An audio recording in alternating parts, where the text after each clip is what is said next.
কথাকে শেষ করে ফেলতে ম্যান্ডি ও প্রান্তিকের নতুন চক্রান্ত। হ্যাঁ বন্ধুরা, আমরা এমনটাই দেখতে পাবো কথা ধারাবাহিকের আগামী পর্বগুলোতে।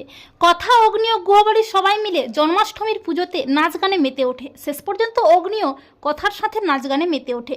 এরই মধ্যে চিত্রা জুনিকে আবার হুঁশিয়ারি দেয় যে আমার ছেলের আশেপাশেও আসবে না, আর এটা কথা দেখে ফেলে। এরপর জুনি যখন একা একা বসে বসে চিত্রার বলা কথাগুলো ভাবতে থাকে, তখন কথা ও ঋতু আসে জুনির কাছে এবং কথা জুনির পাশে দাঁড়িয়ে জুনিকে নিজের পায়ে প্রতিষ্ঠিত হওয়ার জন্য সাহস যোগায়। অপরদিকে চিত্রা কথার সন্দেহের হাত থেকে নিজেকে বাঁচাতে নিজের হাতের আঙুলের আংটিটা খুলতে গিয়ে আঙুলটা কেটে ফেলে। আর ঠিক তখনই প্রান্তিক চিত্রাকে ফোন করে জানতে পারে কথা গোপালের বাঁশির ভেতর থেকে কিরিটের পাথর দুটো পেয়ে গেছে। তা শুনে তো প্রান্তিক প্রচণ্ড খেপে যায়। এরপর ম্যান্ডি ও প্রান্তিকের সাথে হাত মিলিয়ে নতুন চক্রান্ত করতে থাকে কথাকে শেষ করতে।